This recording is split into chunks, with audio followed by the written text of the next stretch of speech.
Isola qui rencontre la Chine. C'est pas anodin en fait. Absolument pas. Alors pourquoi la Chine?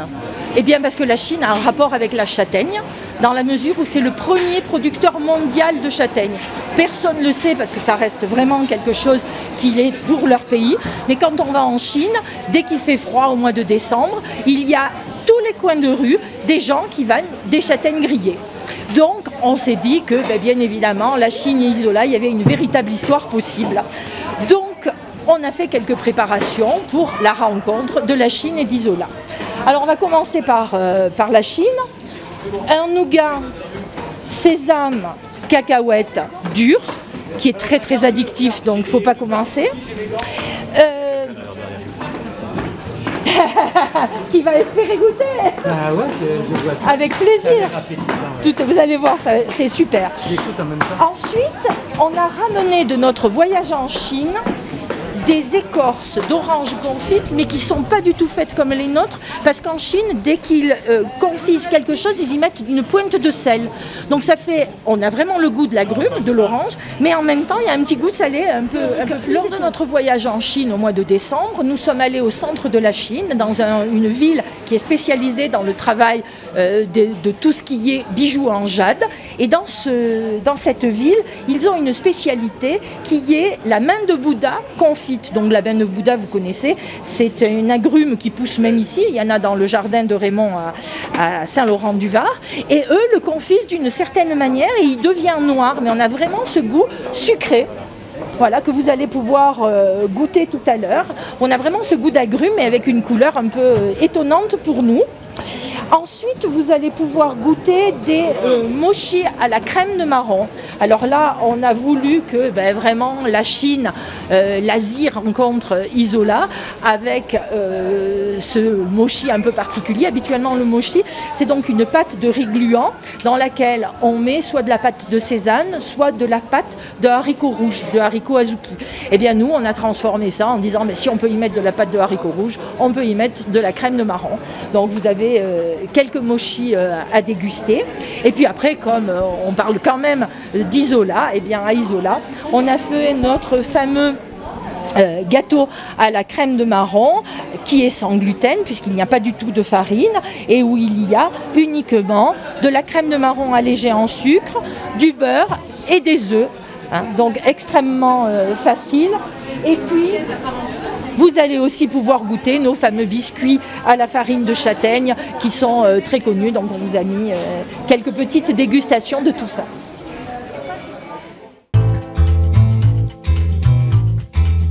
Le point fort de ce début de week-end, comme chaque année, est le cooking show réalisé par les élèves du lycée hôtelier de Nice, Jeanne et Paul Augier, dont les petites bouchées gastronomiques sur le thème de la Chine raviront les papilles des passants.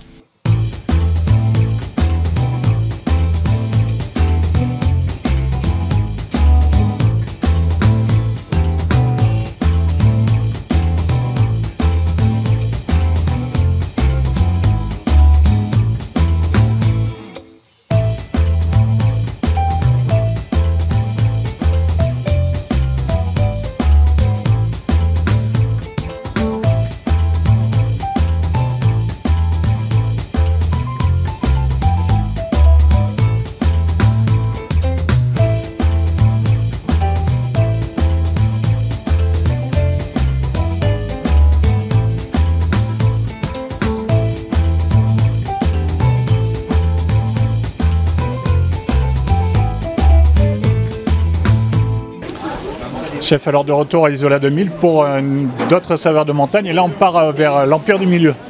Et bonjour. Et oui, l'année dernière, des petits aléas de transport, on n'avait pas pu venir.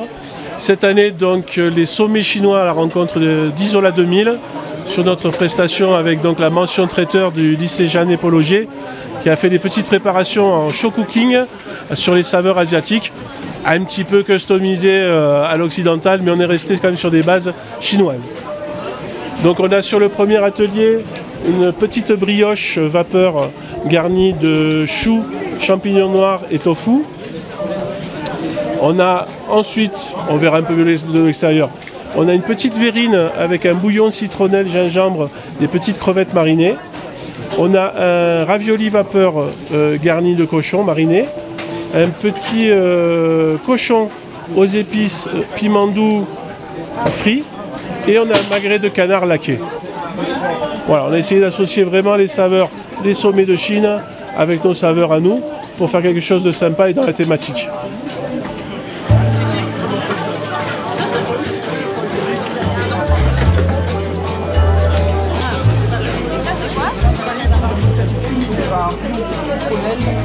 Ça c'est bon?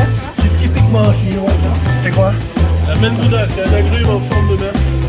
Ça fait combien de citron en forme de main du doigt?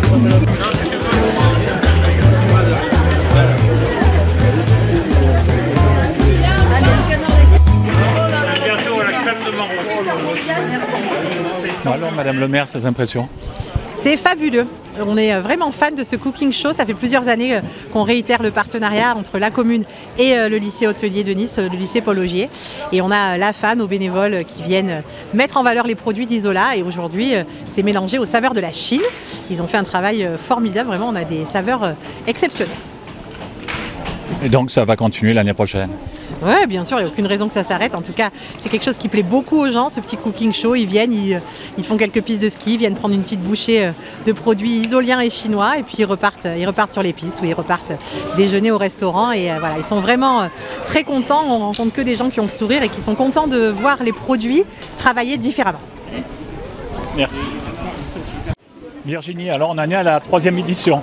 3e édition du festival Saveurs de Montagne, dont le concept est de mettre en avant le terroir d'Isola et de le faire rencontrer le terroir d'une autre montagne du monde. La première édition, nous avons rencontré les montagnes françaises. L'année dernière, nous avons rencontré les montagnes d'Autriche. Et cette année, on va en Chine. D'où la décoration et les spécialités qu'on a pu voir pendant le cooking show du lycée hôtelier.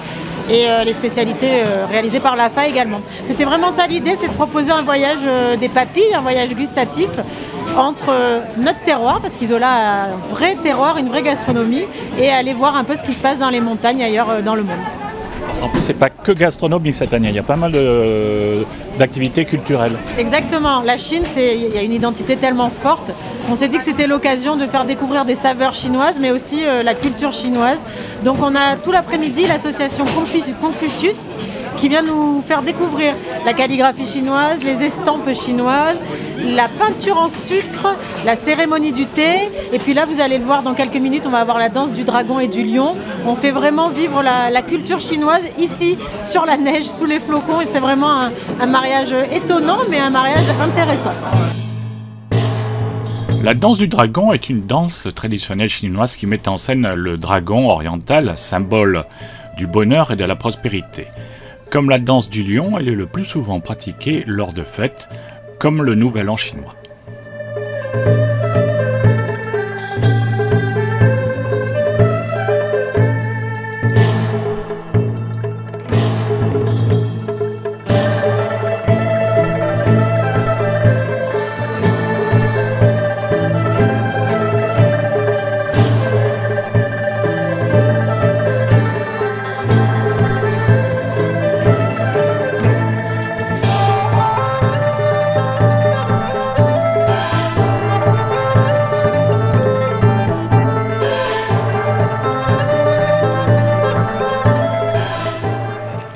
Choisis le meilleur, celui-là va te porter le plus de fortune. Tu es prête? Ouvre. Ce commerce joue le jeu pour le festival Saveurs de Montagne et offrira aux clients toute la journée des fortune cookies pour être dans le thème de la Chine. C'est quoi fortune cookie? C'est les biscuits de la chance. En fait, dedans, il y a des petits mots, des petits présages, une pensée du jour. On trouve souvent dans les restaurants asiatiques, dans les restaurants chinois. Et comme ça, on reste dans le thème de la Chine. Bon. Tradition millénaire, la cérémonie du thé en Chine est bien plus qu'une simple dégustation. Vous allez voir qu'il s'agit d'un art qui célèbre à la fois l'homme et la nature. Là, il est déjà infusé. Oui, il est déjà infusé et c'est un thé, ça peut faire cuire longtemps, plusieurs infusions. Comment il s'appelle? Il s'appelle thé puère et zeste mandarine.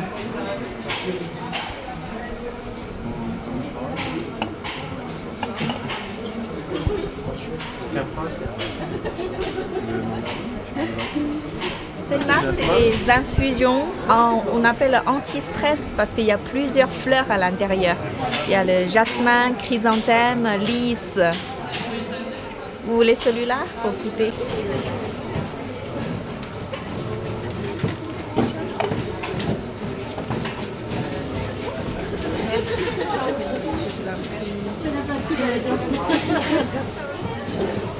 Médecin chinois pour avoir des effets pour le corps.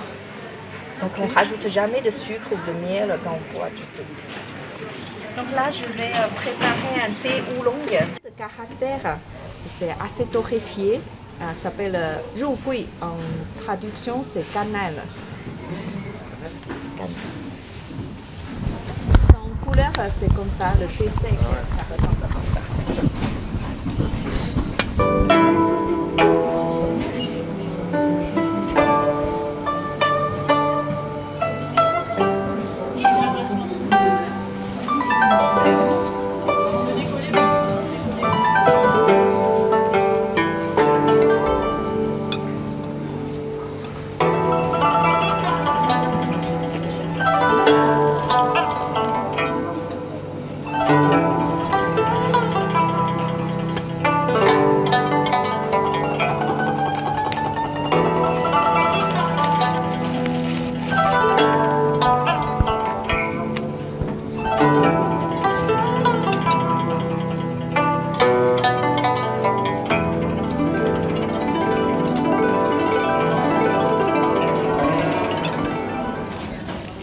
Si vous voulez goûter, vous pouvez sentir le thé.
Expliquer un peu, pendant la cérémonie de thé, en général en Chine, on ne parle pas.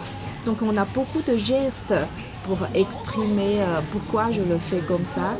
Tout à l'heure, on a fait préchauffer tous les ustensiles pour bien préparer les théières, les tasses, pour accueillir le thé. Et la première infusion, souvent, c'est pour nettoyer le thé, réveiller le feuille et aussi stimuler les parfums. Et après, la deuxième infusion, souvent c'est très rapide. Parce qu'en Chine, vous voyez, on utilise des grandes feuilles de thé. Donc ça infuse très rapidement, qui est contraire qu'en Europe. Pour les 3 premières infusions, souvent c'est 5 secondes suffisamment. Oui, on doit le tout séparer, l'eau et la feuille, sinon ça devient trop fort amer.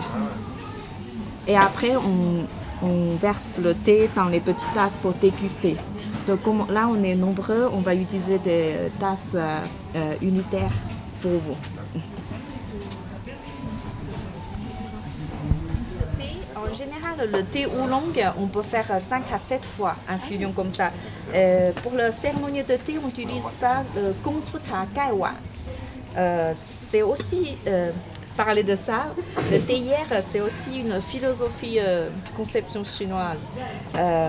Pourquoi? En fait, on a 3 parties. La 3e partie, je n'ai pas à ramener, il y a un couvercle socle en dessous. Donc ça, c'est le ciel. Ça, c'est nous, les humains. Et en bas, c'est la terre. On appelle San Cai Gai Wan. San Cai, c'est les 3 êtres esprits. Voilà.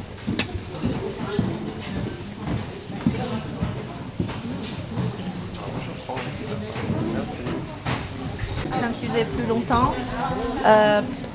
Normalement, la température de l'eau, c'est moins fort aussi, entre 80 et 90.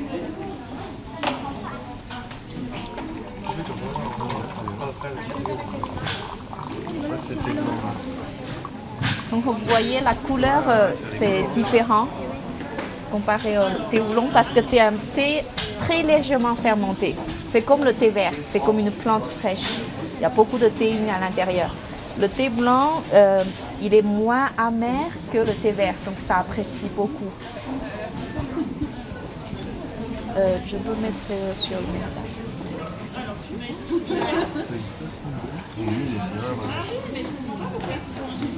Alors, ça, c'est les cadeaux d'ananas avec les caractères pour les 24 périodes solaires de l'année, selon le calendrier chinois. Et ça, c'est les cadeaux de la lune. Voilà. Et puis ensuite, je pense que c'est de la pâtisserie avec mocha et du sésame. Mocha, c'est quoi?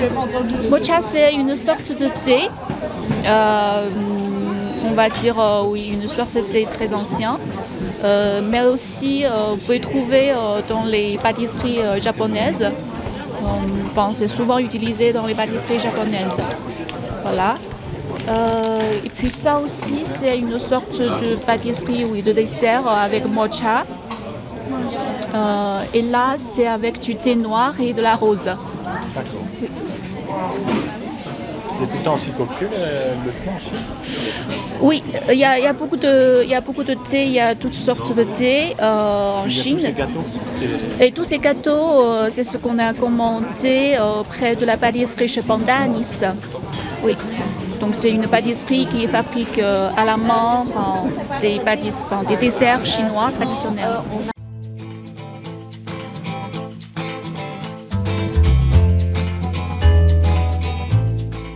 Alors, Anne-Marie, atelier cuisine, qu'est-ce qu'on fait aujourd'hui? Alors aujourd'hui, on va présenter un poulet à la chinoise. Pourquoi un poulet à la chinoise? Saveur de Chine, mais en plus que nous avons la chance d'avoir Chen Miaosu, qui est une chinoise qui connaît très bien Isola et la vallée de la Tinée, puisqu'en fait elle a fait ses études à Nice à l'université et elle a fait un stage à l'office du tourisme de Oron et elle était tous les week-ends avec nous entre Isola Village et Isola 2000. Donc elle connaît Michel, elle connaît Jacqueline, Raymond, tout le monde et donc elle est toujours très heureuse de faire des choses avec nous et elle est dans nos cœurs. Et donc on lui a demandé, puisque c'était saveur de Chine, de nous faire une recette qu'elle pouvait nous faire en visio direct avec son futur mari qui lui est un très bon cuisinier parce qu'elle a plein de qualités mais la cuisine c'est pas son fort et donc elle tout de suite elle a dit eh bien une des spécialités chinoises c'est le poulet à la châtaigne. Donc comment mieux faire le parallèle entre la Chine et la châtaigne qu'avec un poulet à la châtaigne. Donc ils vont nous présenter un poulet à la châtaigne qui va être réalisé avec des pilons de poulet par les participants et Manoé, lui, est chargé de faire des petits morceaux de poulet qui vont être distribués après par l'Office du tourisme aux touristes et aux personnes qui sont venues ici à Isola par cette belle journée de neige et ensoleillée. Nous avons beaucoup de chance. Voilà. Donc au niveau des ingrédients, on a du poulet, on a des châtaignes, bien évidemment. On a du gingembre, parce que dans la cuisine asiatique, c'est vraiment un incontournable. De l'ail, qui va être aussi vraiment la base de ce plat. Des piments, parce que bon, plus les piments sont gros, moins ils sont forts. Et nous, on n'est quand même pas des adeptes des plats très très forts. Donc j'ai choisi un piment qui, lui, n'était pas trop fort. Et puis après, elle va nous expliquer tout ça en détail. De la sauce soja, de la sauce d'huître. Alors la sauce d'huître c'est une sauce asiatique mais qui n'a surtout pas d'huître dedans, hein. Première fois on est toujours un peu surpris, mais c'est une sauce de grande qualité et donc on va faire un plat très rapide à préparer à base de poulet, piment, ail, gingembre, sauce soja, un peu de vin et sauce d'huître. Voilà. Le vin c'est chinois? Alors eux ils le font avec, disons du vin maintenant en Chine, ils le font aussi avec un alcool qui est un tout petit peu plus fort, mais elle m'a dit le vin français convient très très bien, donc on fait ça avec du vin français. Voilà.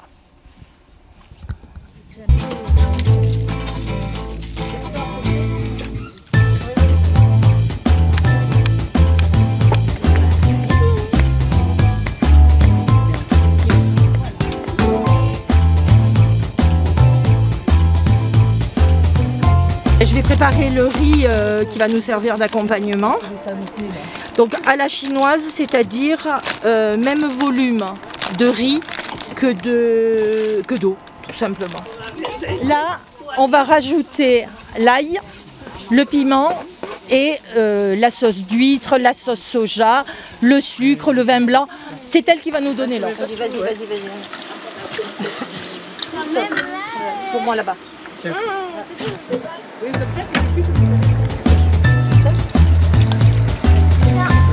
Tourne à la couleur.